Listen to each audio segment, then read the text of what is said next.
Hello everyone, this is David Taylor, your instructor for Writing 394, Advanced Business Writing.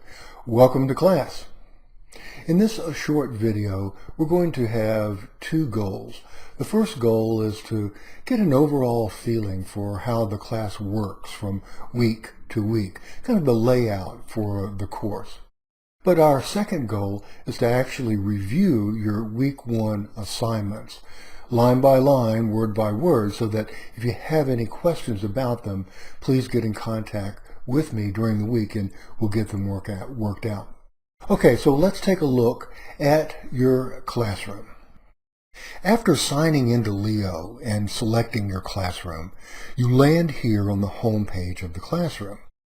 This is where you'll see the announcements for this class. Now, be sure to check these announcements whenever you log in. I usually post 1 to 2 announcements per week, and so make sure you read them in case of any changes or any other kinds of words of advice that might have come up.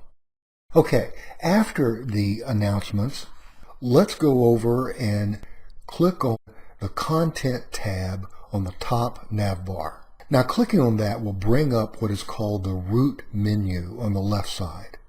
Let's take a look at this menu. First, the overview. It contains my contact information, telephone, text, and email.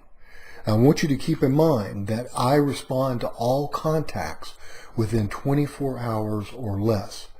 As an online teacher, I consider myself on call, so to speak, 24/7, 365. So please do not hesitate to use and abuse those numbers that you see there in order to get in contact with me. Okay, let's continue on with our review. After the overview is the syllabus. Then you see that the class is divided into weeks 1 through 8. Everything you need to complete that week's work will be in the module for that week. So let's take a look inside of one of these modules. And the layout of this week 1 module is going to be the same as the layout for all the rest of the modules, weeks 2 through 8.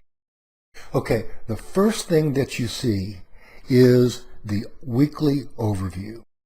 Now this is a brief discussion of that week's themes and activities, and it ends up with the very specific learning objectives for that week. The next submodule is resources to peruse. Now these are important background readings and perhaps videos that form the basis of your assignment. Next submodule is sample papers to read and videos to watch. This is one of the most important modules. Here you'll find papers written by past students on the same assignment that you'll be writing that week. And the videos dissect and analyze that student paper to give you a clearer insight on how to do your best on the assignment. Next is the discussions module. You'll generally have 2 discussion boards per week, which require a main response and at least 1 follow-up. Keep in mind, these discussion boards are graded.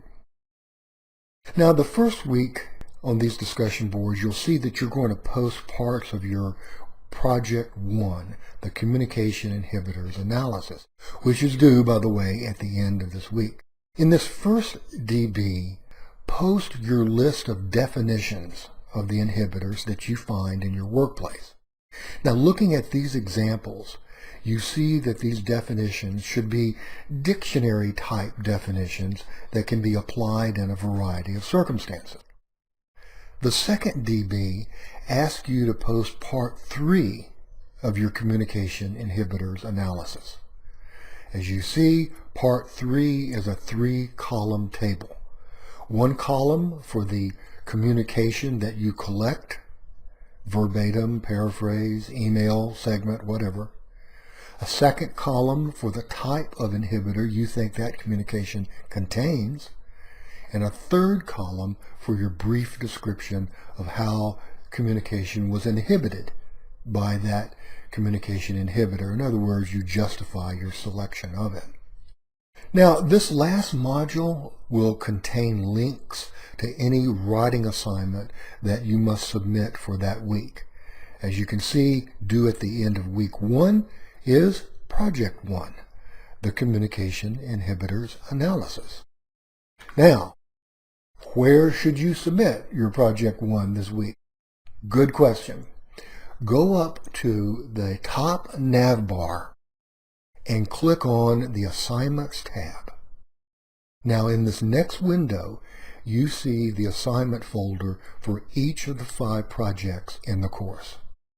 Submit your work as PDFs if you would. What I like to grade in PDFs, I find it less confusing than making track comments on a Word document. So I do prefer that you turn in PDFs. If you can't turn in PDFs, please turn in a Word document or some other document that can be read on a Windows machine. I do have a Windows machine. Also keep in mind that each of the folders is set for unlimited submissions. This means that you can rewrite projects for a higher grade and submit it again to the same folder. This is a policy that you need to be aware of because it's very important in this course. I do not consider a paper finished until you have decided that it is finished. In other words, you can rewrite any paper as many times as you have time for and energy for, and I'll be happy to grade it. That's how writing works. Good writing, it's often said, is rewriting. And I do not know anybody professionally who has ever published something without making multiple drafts and having it reviewed by multiple people before it is finally turned in for public consumption, or in this case, a group. So keep in mind that we're using the mastery learning approach and that you can rewrite your papers for this course for a higher grade. Of course, the closer to the end of the session it gets, the less time that you have to rewrite. So keep that in mind as well. There are 2 self-scoring quizzes in this course.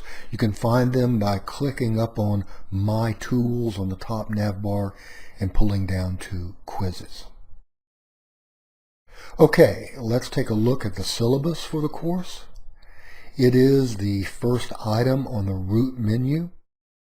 As you can tell, it's a very lengthy document. You can read it for yourself, but I want to hit just a few of the highlights.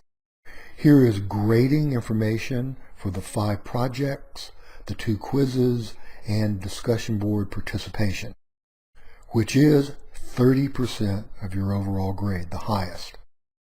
There is a late policy that you should read and follow. And finally, at the very end, you'll find a table of assignment due dates that you may wish to keep handy. Okay, once again, I welcome you to class. I look forward to our next 8 weeks together. I think you're going to learn a lot as we go back and forth with your writing assignments. Keep in mind that you may contact me at any time for any question, large or small. Please, in an online course, it can be very lonely. And I want to open the door, whether it be by telephone, text, or email, for us to stay in constant communication. That will make it less lonely and your experience more rich in this course. Okay, everyone, please stay in contact, and I will see you in class.